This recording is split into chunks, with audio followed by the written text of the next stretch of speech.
the BAL Season 4 is set with all the 12 teams. So there are teams that are directly qualified and there are teams that went through the road to BAL. So in the previous videos I made talking about the teams in the BAL, I was talking about the teams in road to BAL. I didn't mention the teams that directly qualified because they didn't have any games that they were playing. So based on the seedings that these teams had, they qualified automatically. So we've got AS Downes, got River Hoopers from Nigeria, we've got AS Downes, a Senegalese team, got Petro de Luanda from Angola, we've got US Monastir, Al Ahly from Egypt, and APR. Has never competed in the Road to BAL or even like the whole BAL. So they got a direct ticket just because of the work that REG put in, and that slot was already there, so they were directly qualified. So any team that was coming from Rwanda, they won the title in their domestic league, are just gonna get a direct ticket. But APR has never competed in the BAL. Then we have some new entrants. We've got Al Ahly Benghazi from Libya. That's a team that went through Road to BAL and qualified. You've got FUS Basketball from Morocco. Then we've got Dynamo BBC. I've just talked about them in the previous video with a phenomenal run. And also Bangui Sporting Club. So you can see those 4 teams from the Road to BAL are new teams coming into the BAL. So that's actually a good thing. City Oilers participated last year. Cape Town Tigers, this is actually their 3rd time in there.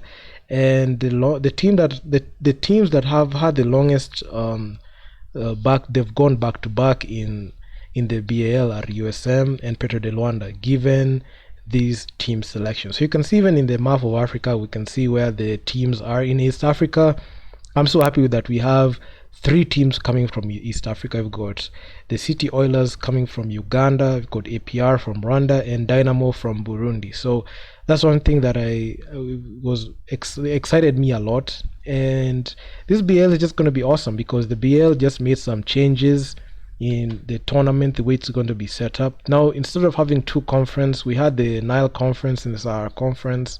So we're going to have the Kalahari Conference that's going to be hosted in South Africa. So the home team there is the Cape Town Tigers. So even you can see even the hosts, we've got 3 hosts. We've got the team that is hosting the Sahara Conference is Senegal. They have their own massive Dakar arena there.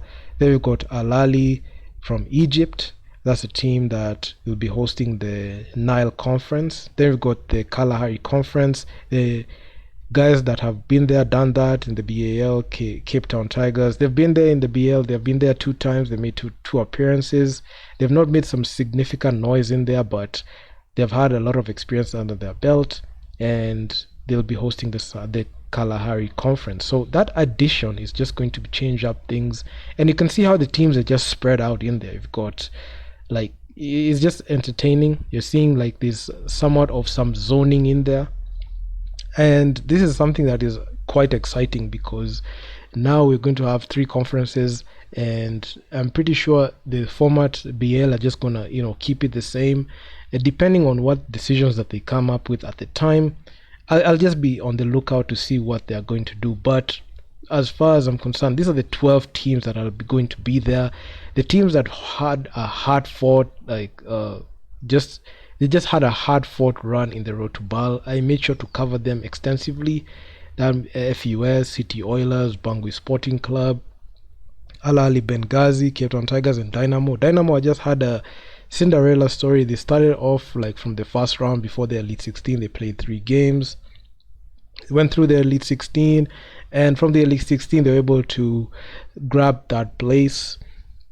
The team that conquered Road to BAL this time was the Cape Town Tigers. They finished number 1, City Oilers number 2, and Dynamo number 3. So that was the second Elite 16. So the first one, we had Al Ahly Benghazi, we had FUS, then got Bangui Sporting Club. So a lot of teams are gearing up towards Road to BAL, and right now it's just getting harder and harder for teams to be able to get to those positions to be able to win games, because right now as we speak, it just gets harder and harder every single season. So any opportunity you have, any opportunity a team has in the Road to BAL or even in the BAL when they play, they have to keep in mind that when they fall off in the standings, there's a high likelihood they're just going to be put in the ring of Rotubal just to see if they can pass through that gauntlet of new teams, new and up and coming teams that just want to challenge for that spot. So the teams that have directly qualified, they need to make sure they're able to maintain their rankings, because if they don't, when they fall off,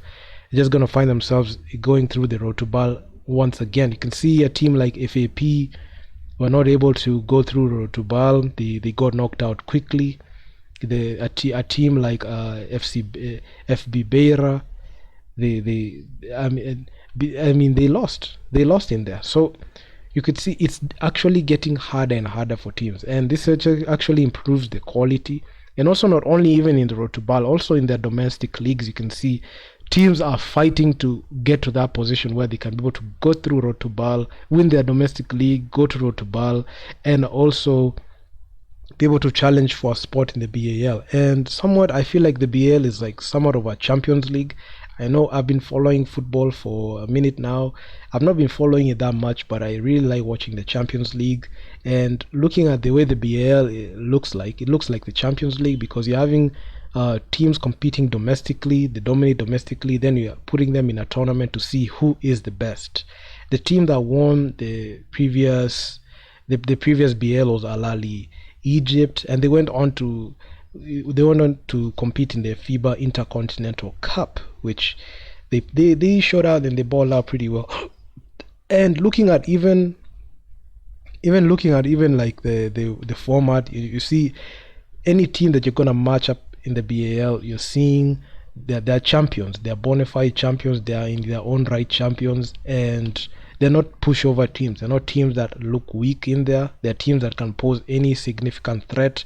And I'm just excited to see that. River Hoopers, they're in the first ever inaugural season. USM were there also. Petro de Luanda were there. I mean, and also AS Downes. So those four teams, AS Downes, River Hoopers, Petro de Luanda, and USM, I can say that the oldest teams right now, because they've been able to they're in the first ever inaugural season. River Hoopers are not able to participate in the BAL for like 2 seasons. From their first inaugural season, they didn't compete again. But you can see AS Downes, US Monastir, and Petro de Luanda have had 2 or more seasons in the BAL. So you can see, and also looking at even USM, they won the title. Petro de Luanda made the finals. AS Downes, they made the playoffs, but they went deep, but they didn't do much. So you can see those are the 4 oldest teams we have in the BAL currently. So you can see the competition gets harder, and you can't be too sure that you're going to meet the same team. You can see a team like ABC Fighters got beaten and fell off. APR upset REG, and also the Patriots in there. So a lot of competition in the Rwandese League, in the Bet Power playoffs. So it actually gets harder and harder for teams to be able to solidify and make an appearance in the BL. So you can see River Hoopers, they made it one time. The teams that have continued dominating, Petro de Luanda and US Monastir. So you can see those teams are just locked in there, and they have just been in that position where they're putting themselves in those positions where they're cementing like they need to be there, and their excellence and their continual improvement and iteration of teams in their roster makes them where they are right now. You can see they're headed into their 4th appearance, and they're among the oldest teams right now as we speak. So we've got new entrants. APR, a new entrant, FUS Basketball from Morocco. We've got Al Ahly Benghazi and Dynamo, and also Bangui Sporting Club. So, but one thing I've seen, there have been a lot of transactions. There have been a lot of player movement in the BAL, especially when you're just keeping track of the way the rosters are changing. So you can see a team is new, but you can see from the roster, like a team like Al Ahly Benghazi, you can see Solo Diabate is there. We've got Arter Majok. We've got a couple of players that have been shuffling around teams, and you can see that even if they are new entrants, you can see there are players that have been there, done that in the BL, and they've won either a title or 2 titles in the BL. So it's just a different competition right now, and I'm just excited to see that. And if anything pops up, I will be sure to alert you guys and make a video talking about it, because right now we're just waiting to for March 2024, where the BAL is just gonna kick off, and yeah, and then the rest is history. So if you guys like the video, make sure to leave your feedback down in the comments on what you think. And yeah, man, I'm out. Peace.